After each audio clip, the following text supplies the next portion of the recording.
Hi, I'm Realtor Sarah Morrow with South State Ace Realty. Today I'm joined by Kristen Fleckenstein of Hammond Appraisals. Kristen's father, Don Hammond, established this Longmont-based family-run business in the mid-70s, and after putting in her 2,000 hours required for licensure, Kristen became an appraiser herself in the mid-90s. She and her husband have run Hammond Appraisals ever since, and though she serves both Denver Metro and Boulder County, she especially loves scoping out and valuing the historic and unique homes of Longmont. She's been married for the same 30 years that she's been in business. She's got 3 sons and an adorable grandson, and they're a huge Colorado sports family. She's also an avid golfer who I am just delighted to have here today. Kristen helped me through a really difficult time, and I cannot recommend her professional assessment and conduct enough if you are looking to come out on top when valuing your home.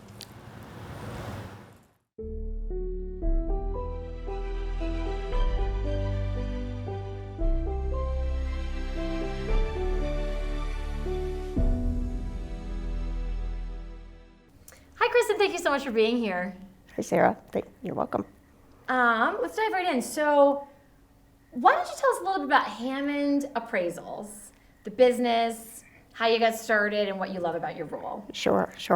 Hammond Appraisals is a small family-run company. My husband and I are the current active appraisers, and my father, Don Hammond, started this company in the 1970s here in Longmont. In Longmont, small business, family business. So your maiden name is Hammond. It is. Okay, and you're the second generation? I'm the second generation. Okay. And the verdict is still out on the third potential takeover, is that? Correct. My oldest son is considering. Cool, okay. A career.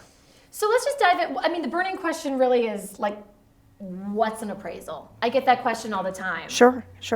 Well, an appraisal is a professional opinion or estimate, actually, of the market value of a house. Cool, so it's not really an opinion, but it's a professional coming in and doing an assessment to get as close to an estimated market value as they can. Yes. So can we talk about, because as a realtor, I do what we call CMAs for people all the time. I generally do them for free. CMA is a comparative market analysis, but I'm strictly using recently sold comparables or comps. And I know that there are BPOs, brokers' price opinions. I don't really consider myself a BPO person because a bank doesn't call me up for my expert opinion. I think the banks have their managing brokers, and they're very, esteemed colleagues do that, people who've been in the business maybe longer than me. But then there's also an appraisal. So maybe you can tell us what really is the difference between my CMA, a different broker's BPO, a price opinion, and then I always assume that appraisers have this quiver of tools, this arrow quiver full of just, you use comps, but don't you use a lot of other factors? Yes, we do. I would say the level of detail is what differs among the three. CMA is probably the least detailed. Broker's price opinion. Sometimes appraisers do broker's price opinions, as well as realtors. And then an appraisal is the most detailed. I see. So there are differences between BPOs and appraisals. You being someone who does both, it's just really the level of detail and granular assessment. Yes, okay. Definitely. Can you give us a sense of some of those factors? Is it true that, okay, this person lives on a busy road, deduct 5,000 points from Gryffindor? Are you putting price tags on features of homes? Well, it varies for every property. It varies for the market we're in. It is an appraiser bases our adjustments on the market, and what we're seeing for those things. And that's part of the sales comparison approach, which we're using comparables like you would. So would you say that's 85, 90% of what you're doing? Because when I do it, it's just the comps. That's the only thing I'm really taking into consideration. I guess the finishes, I guess the age, I guess the average price per square foot, which is above grade. I know you're looking at all that, but are you saying that the comps really are the heaviest factor? Typically speaking, yes. If a property is an income-producing property, typically a 2 to 4 unit property, then I'm sorry, what did you say? typically a 2 to 4 unit income-producing property, Income producing. like thank a you. duplex, triplex, fourplex. I was trying to hear the word comparable in there. Sure. Income producing.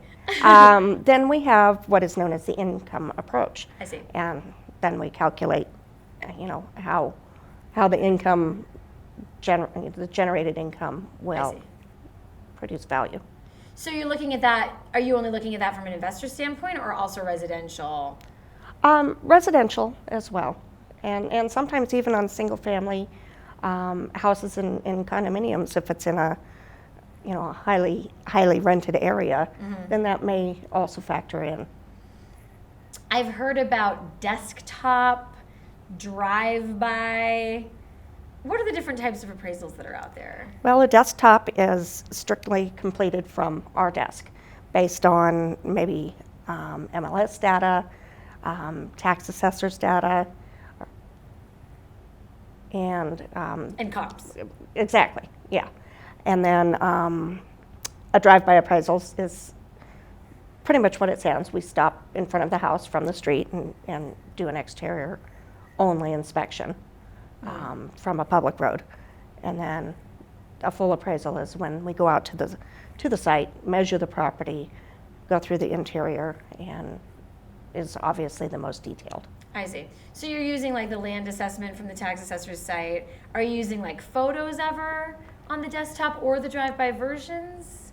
Or is the inside of the house really reserved just for these like full appraisals?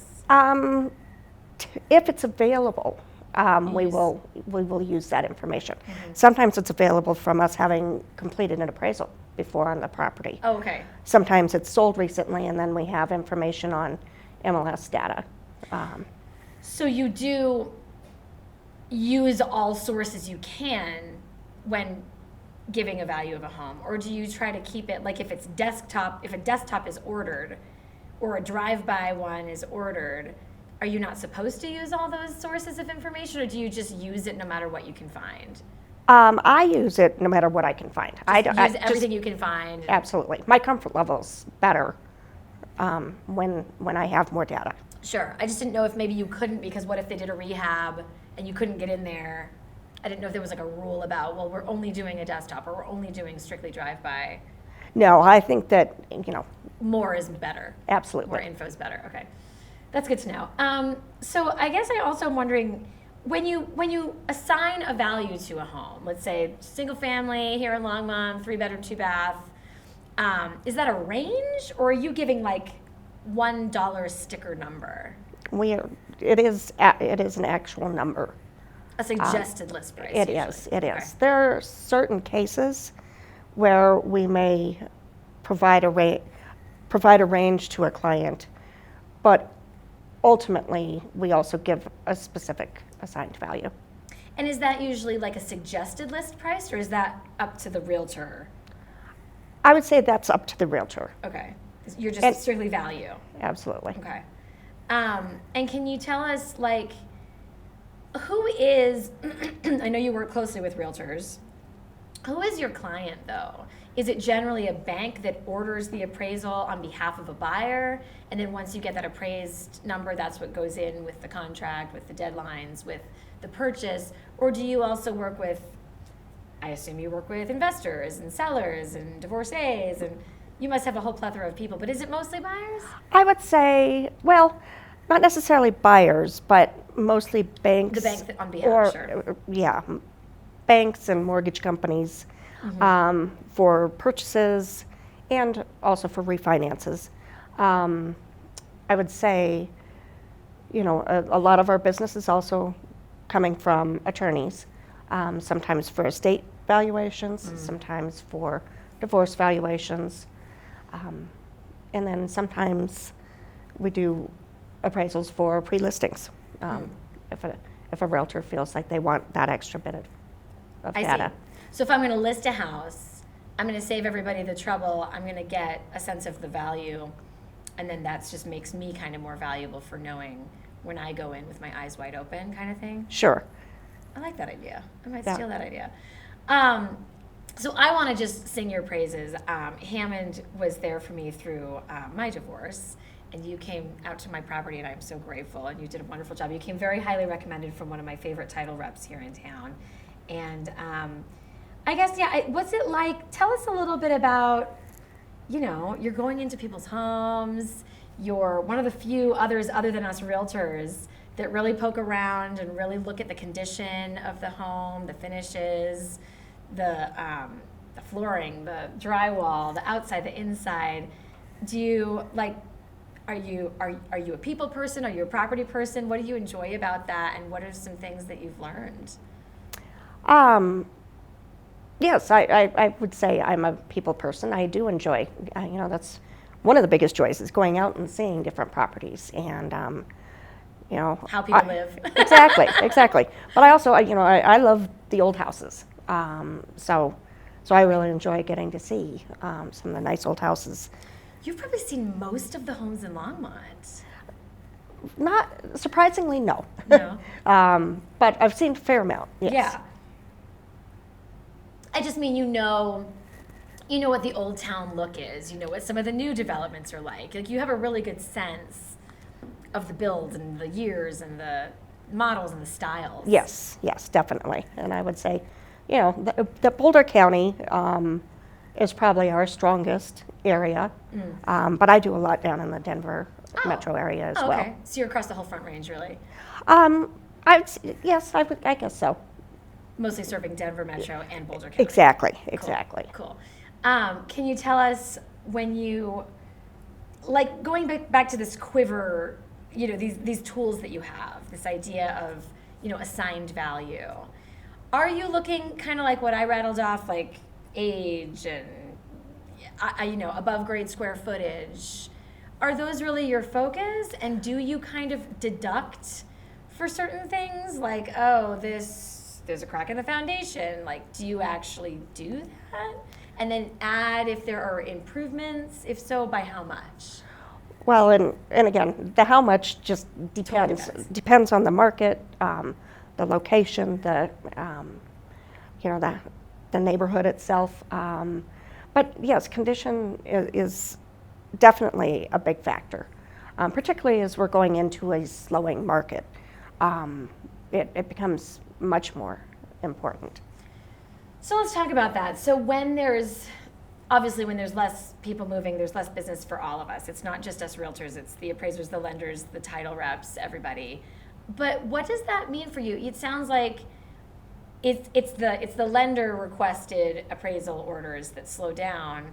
Do you find that it seems like people still get divorced, people still have estates, people still die? Yes. So is that job security for you? Does that become more of the percentage of your business? It does, and definitely it's kind of what gets us through the lean times. Most definitely. I want to talk a little bit about the opposite of that, which was around the spring, summertime, when we were at that peak of the market, at least here in Boulder County, when we heard a lot of the home didn't appraise, or we're going to hold our breath till appraisal. Can you talk a little bit about what that means? And typically, that's something that probably a mortgage company or a realtor is going to say, because, but it generally means that the appraised value was not as high as perhaps the contract price. So an offer was put in, but shortly thereafter, or maybe even a few weeks after, the appraiser comes in and says the value of this home is under what you offered at. Correct. Yes. And it sounds like you don't have to then deal with that, with that fallout. But generally, how do you deal with it? Do you ever do people fight you on that?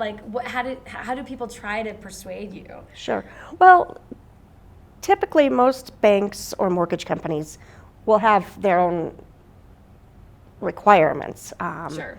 And sometimes they will request us to look at more market data.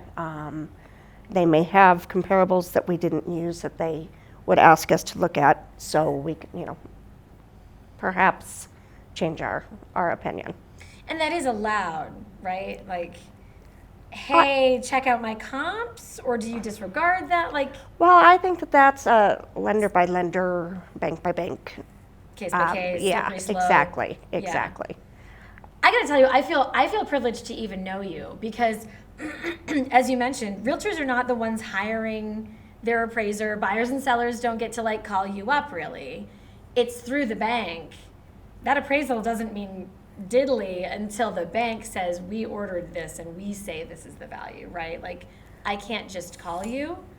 Um, if a mortgage is involved, then no. An individual cannot hire the appraiser. The banks all have formal processes. Sure. And There are middlemen. absolutely. And as a matter of fact, mortgage brokers can't order their own appraisers. Oh, interesting. There's a very formal process Okay. that the banks have Right. for making sure that everything's above board.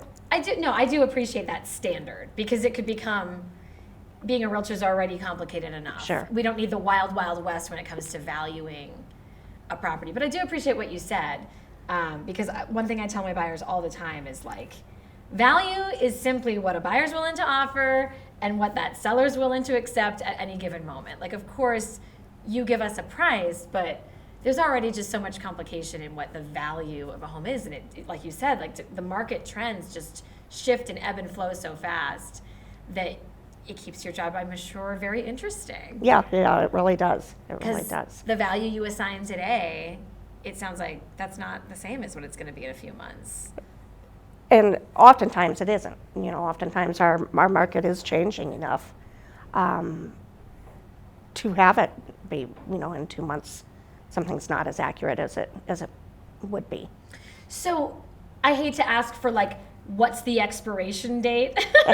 But like, when you order an appraisal, how long? What if that divorce takes another year to finalize?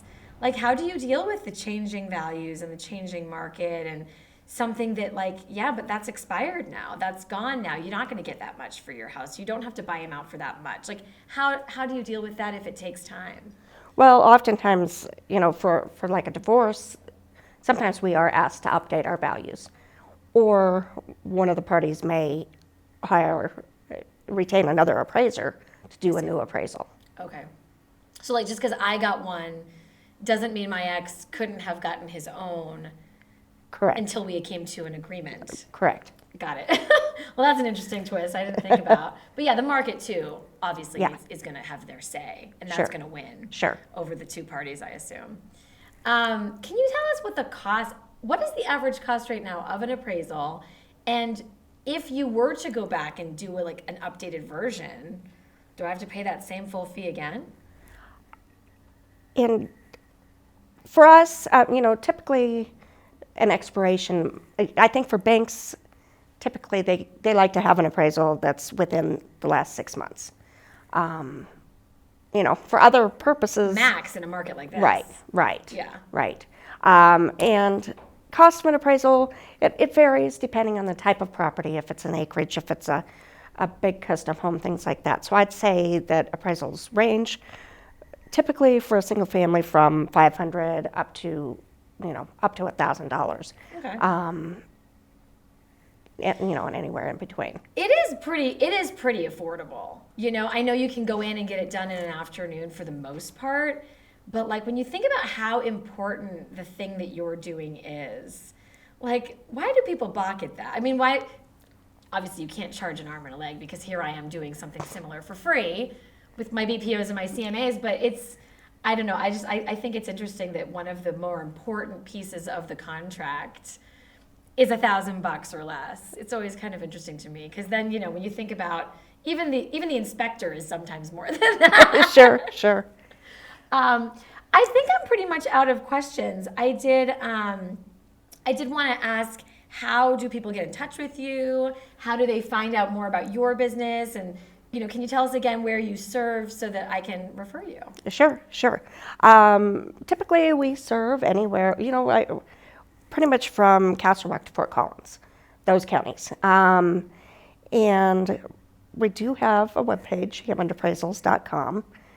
And then you can also reach us via phone and email. Awesome. Well, I'll put those up on the screen, and I just so appreciate your time today, Kristen. Thank you so much. But I did want to ask you one more thing. So you mentioned attorneys and estates. Sure. If someone, I wanted to just ask, because this, like you said, seems to be kind of the thing right now. Does the family agree ahead of time to get the appraisal and to get it, sorted? And then again, how long does that typically last? Sure. And for estate appraisals, not all estates are required to have an appraisal. And I don't know, it's not my area of expertise as to why one house needs it and one house doesn't, Okay. or family. But typically that appraisal will then be done as of the date of death. That's So- kind of my question. Yeah, so that kind of, that doesn't change. I see. But you just like with the divorce would need to go and update things if it's been a while since you did the original and then till they pass. Correct, Right? Like yeah. it would take if she doesn't die for a year or 2 or 3, obviously you need to make updates. Well, and actually, typically we're hired after the death, and we go back and we look at comparables that I happened see. in the year prior I see. Okay. to that date of death. I was thinking you were part of the estate. No, That would happen. no. Like post. Some big estates may do that, Sure. but typically, when we've been involved in estate appraisals, we are hired after the fact. Got it. So if you're getting a mortgage, if you're dealing with death in the family, or if you're planning a divorce, Hammond Appraisals has got you covered. Thank you so much for your time today, Kristen. You're welcome. That's the property.